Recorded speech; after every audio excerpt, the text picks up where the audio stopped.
आज हम विज्ञान में चैप्टर 1 का टॉपिक रासायनिक अभिक्रियाओं के प्रकार पढ़ने जा रहे हैं।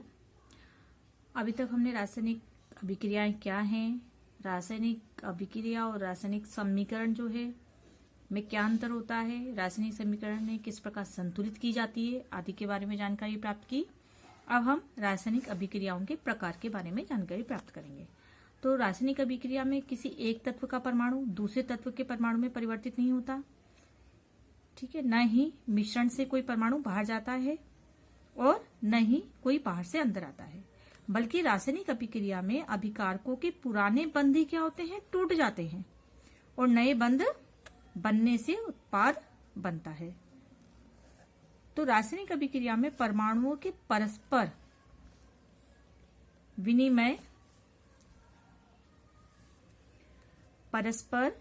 विनिमय अनेक प्रकार से हो सकते हैं। तो जो विनिमय होते हैं अनेक प्रकार से, तो इसी के आधार पर रासायनिक अभिक्रियाएं विभिन्न प्रकार की हो सकती है। इनमें से कुछ प्रकार की अभिक्रियाएं निम्नलिखित है। पहली हमारी आती है संयोजन या योगात्मक अभिक्रियाएं। इसी के अंतर्गत हम ऊष्माक्षेपीय अभिक्रियाएं भी पढ़ेंगे। दूसरा आता है वियोजन या अपघटन अभिक्रियाएं। इससे हम ऊष्माशोषीय अभिक्रियाएं भी इसके अंदर अध्ययन करेंगे। विस्थापन अभिक्रियाएं, फिर आती है द्विविस्थापन अभिक्रियाएं, फिर आती है उपचयन और अपचयन अभिक्रियाएं। तो जो हमारी पहली अभिक्रिया है वो है संयोजन या योगात्मक अभिक्रियाएं। जैसा कि आपको संयोजन या योग से आपको पता चल रहा है जुड़ना, और संयोजन का भी मतलब क्या हो गया, जुड़ना, ठीक है। तो योग का मतलब हुआ जुड़ना, यानी कि अब इसमें हम समझ गए कि वे अभिक्रियाएं जिनमें दो या दो से अधिक अभिकारक उपयुक्त परिस्थितियों के अंतर्गत संयोग करके एक, संयोग मतलब संयोग शब्द से आप समझ रहे हैं ना, संयोग मतलब योग करना, जुड़ना करके एक एकल उत्पाद बनाते हैं, संयोजन अभिक्रियाएं कहलाती है, ठीक है। अब इन अभिक्रियाओं में क्या होगा, अब आप सोचेंगे कि किस तरह से करेंगी। तो देखो, इनके अंदर जो हमारा अभिक्रियाएं होंगी वो कैसे हो सकती है, दो या दो से अधिक तत्वों के बीच भी संयोजन हो सकता है कि दोनों तत्वों, जैसे तत्व प्लस तत्व, तो फिर ये अभिक्रियाएं करके अब उत्पाद के रूप में क्या बनाएंगे, एक यौगिक बना लेंगे। इसका उदाहरण हम ले लेते हैं तत्व प्लस तत्व। इसके अंदर हम क्या ले लेते हैं, जैसे कि मान लीजिए आप फेरस है, एक तत्व है, प्लस सल्फर है, ये भी एक तत्व है। इनको जब हमने गर्म किया तो हमें क्या मिला, फेरस सल्फेट, ये ठोस अवस्था। तो आपका क्या हो गया, ये तत्व प्लस तत्व से हमें क्या मिल गया, यौगिक। यानी कि दो अभिकारक थे, ये जुड़कर इन्होंने क्या बनाया, एक एकल उत्पाद जो है बनाया है। तो ये अभिक्रिया किस प्रकार की अभिक्रिया का उदाहरण हो गई, संयोजन या योगात्मक अभिक्रिया का उदाहरण होगी, ठीक है। ठीक है बच्चों, इसमें एक तत्व ने दूसरे तत्व से क्रिया करी तो क्या बनाया, एक यौगिक बनाया। इसके बाद हम आते हैं कि यौगिक प्लस यौगिक क्रिया करके क्या बनाएगा, यौगिक बनाएगा। इसका उदाहरण हम ले लेते हैं, जैसे कि कैल्शियम ऑक्साइड है। कैल्शियम ऑक्साइड आप जानते हो, चूना जो हम सफेदी के लिए लेके आते हैं, ठीक है। ये क्या होता है, हमारा चूना होता है, इसको हम जानते हैं, सबने देखा है। प्लस H2O, ये जल है, ठीक है। ये फिर इससे क्या बनाता है, जब हम इसको पानी में चूना लाते हैं सफेदी के लिए पैकेट में, फिर उसको जब हम पानी में भिगो देते हैं तो वो क्या बन गया, उसका जलीय विलयन बन गया, तो ये बनाता है कैल्शियम हाइड्रोक्साइड, एक्वियस सॉल्यूशन, जलीय विलयन है एक्वियस। इसे हम कह देते हैं बुझा हुआ चूना, बुझा हुआ चूना। अब आपने इसमें एक बात देखी होगी कि जो बुझा हुआ चूना है, चलिए अभी हम इसको आगे डिस्कस करते हैं। यहाँ पर हम आप पहले ये बता देते हैं आपको, ये यौगिक प्लस यौगिक से क्या बना, एक यौगिक ही बना, ठीक है। इसके बाद आते हैं हम एक तत्व और एक यौगिक। एक तत्व है और एक यौगिक होगा, और फिर ये क्या देगा, एक यौगिक बनाएगा, ठीक है। तो हम यौगिक के रूप में ले लेते हैं, जैसे कि कार्बन मोनोऑक्साइड है, ठीक है, ये किससे क्रिया कर रहा है? ऑक्सीजन से। तो क्या बना रहा है? CO2। कार्बन मोनोऑक्साइड गैस की फॉर्म में है, ऑक्सीजन गैस की फॉर्म में है, और ये भी गैस की फॉर्म में। ठीक है, अब ये है कार्बन मोनो ऑक्साइड, ये आपकी है ऑक्सीजन, और इसमें थी कार्बन डाइऑक्साइड।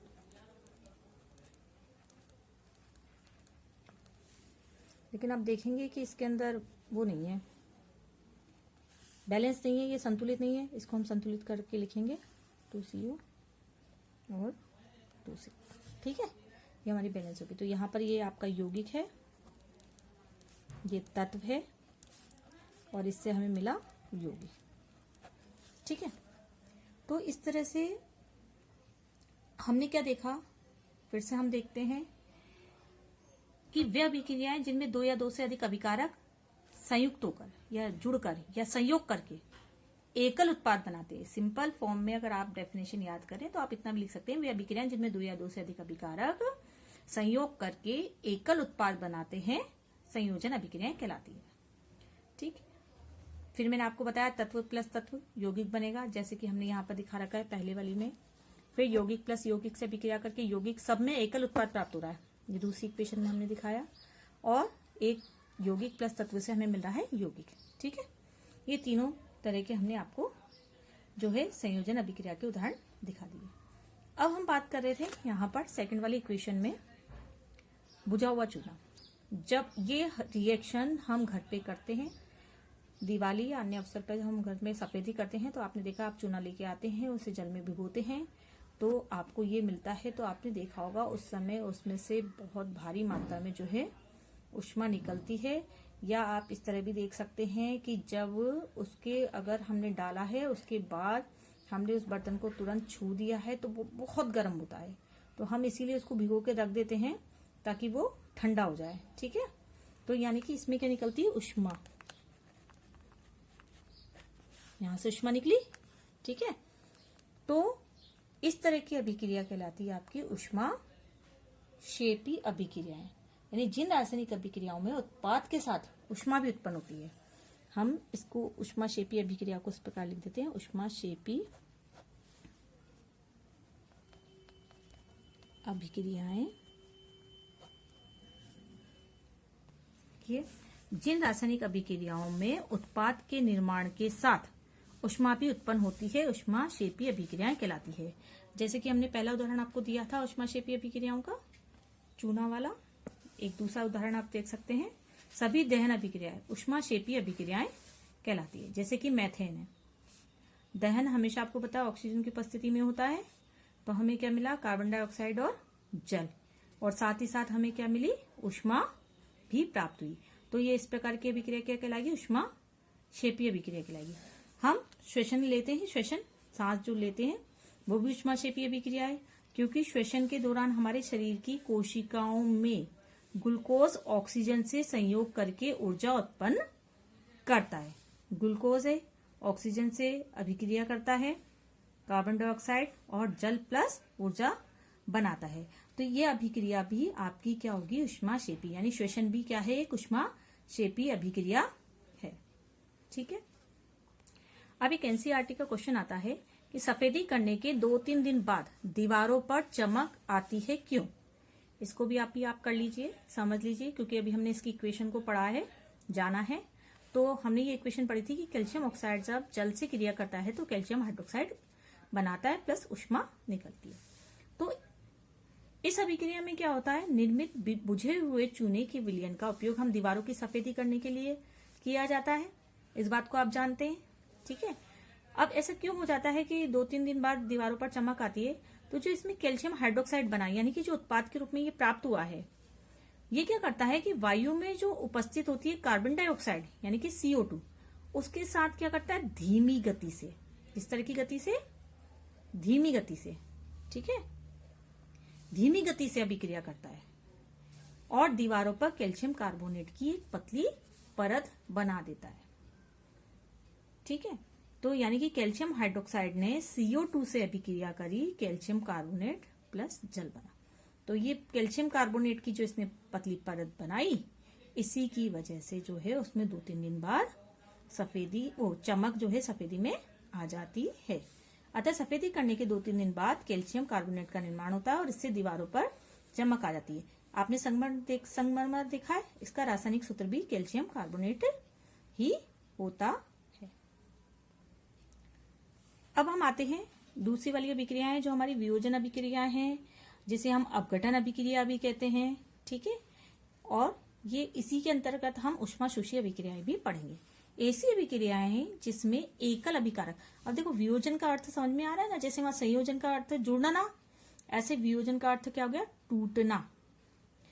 तो उससे समझ लीजिए कुछ कुछ अपोजिट रिएक्शन ही हो जाएगी। जैसे वहां पर क्या हो रहा था कि 2 अभिकारक जुड़कर एकल उत्पाद बना रहे थे, हम इसमें बोलेंगे कि एक अभिकारक टूटकर क्या होगा, 2 या 2 से अधिक उत्पाद बनाएगा। ठीक है, देखिए एक ऐसी अभिक्रिया है जिसमें एकल अभिकारक का उपयुक्त परिस्थितियों में 2 या 2 से अधिक सरल भागों में विभाजन होना वियोजन अभिक्रियाएं कहलाता है। या सिंपल भाषा में हम लिख देंगे ऐसी अभिक्रियाएं जिसमें एकल अभिकारक टूटकर छोटे छोटे उत्पाद प्रदान करता है, वियोजन या अपघटन अभिक्रिया कहलाती है।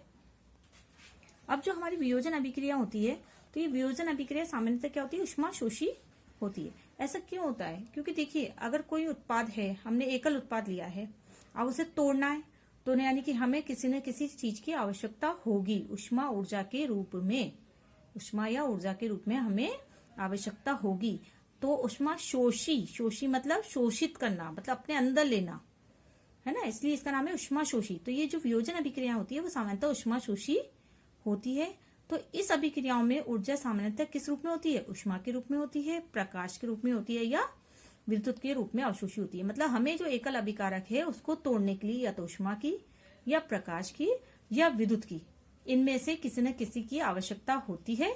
तो चूंकि ये इन चीजों को ग्रहण लेता है, उपयोग करता है, इसलिए अभिक्रियाएं क्या कहलाती है, ऊष्माशोषी अभिक्रियाएं भी कहलाती है। अब तीनों का प्रयोग किस तरह से होता है ये हम देखते हैं। अपघटन अभिक्रिया में अभिकारकों को तोड़ने के लिए उष्मा की, प्रकाश की या विद्युत ऊर्जा की आवश्यकता होती है। अतः अपघटन अभिक्रियाएं निम्न प्रकार की हो जाएगी। जैसे अगर हम बात करते हैं विद्युत अपघटन की, ठीक है, तो हम क्या करेंगे, 2H2O जल लेंगे, जल में विद्युत धारा जो है प्रवाहित करेंगे।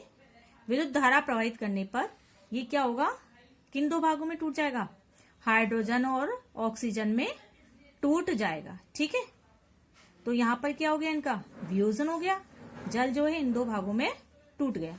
दूसरा आता है ऊष्मीय अपघटन। जैसे कैल्शियम कार्बोनेट है, इसको हमने गर्म किया तो ये क्या हो गया, कैल्शियम ऑक्साइड और CO2 में टूट गया। यहां उष्मा देने पर इसका वियोजन हुआ है। तीसरा आता है हमारा प्रकाशीय अपघटन। जैसे HBr है, हाइड्रोजन ब्रोमाइड है, सूर्य के प्रकाश की उपस्थिति में या हाइड्रोजन और ब्रोमीन में जो है टूट जाता है, तो ये भी एक प्रकार का क्या है, वियोजन हो गया। ठीक, अब एक क्वेश्चन आता है एनसीईआरटी का, क्वेश्चन नंबर 11 है, वियोजन अभिक्रियाओं को संयोजन अभिक्रियाओं के विपरीत क्यों कहा जाता है। इन अभिक्रियाओं के लिए समीकरण लिखिए। वियोजन अभिक्रियाएं संयोजन अभिक्रिया से बिल्कुल विपरीत होती है, क्योंकि इसमें संयोजन में क्या होता है, संयोजन अभिक्रिया में 2 या 2 से अधिक अभिकारक मिलकर एकल उत्पाद का निर्माण करते हैं, और वियोजन में क्या होता है, एकल अभिकारक टूटकर छोटे छोटे उत्पाद प्रदान करता है। इसमें मैंने यह अभिक्रिया लिखी है, आप कोई सी भी 2 अभिक्रिया इसमें जो अगर पहले से आपने तैयार किया वो भी आप लिख सकते हैं। इस तरह से हम इस प्रश्न का उत्तर जो है देंगे। इसके बाद एक क्वेश्चन नंबर 12 आता है, उन वियोजन अभिक्रियाओं के एक एक समीकरण लिखिए जिनमें उष्मा, प्रकाश एवं विद्युत के रूप में ऊर्जा प्रदान की जाती है। ये जो क्वेश्चन है इसके तीनों ही उष्मा, प्रकाश और विद्युत के रूप वाले हमने ऊपर नोट्स में डिस्कस किए हैं, तो ये प्रश्न भी आपका उसमें से हल हो जाएगा। ठीक, देखिए आप एनसीईआरटी की पुस्तक पेज नंबर 11 का एक प्रश्न है, किसी पदार्थ X के विलयन का उपयोग सफेदी करने के लिए होता है। अब हमने ये वाली इक्वेशन बहुत बार ले ली है, हमने रासायनिक समीकरण संतुलित की थी तब भी इस समीकरण का उपयोग किया था। अभी इसके बाद हमने जब आपको संयोजन अभिक्रिया बताई है तब भी इसका उपयोग किया है। तो आपके दिमाग में इसका आंसर आना चाहिए, पदार्थ X का नाम व सूत्र लिखना है। ऊपर 1 में लिखे पदार्थ X की जल के साथ अभिक्रिया लिखनी है। ये प्रश्न आप हमें करके होमवर्क में चेक कराएंगे।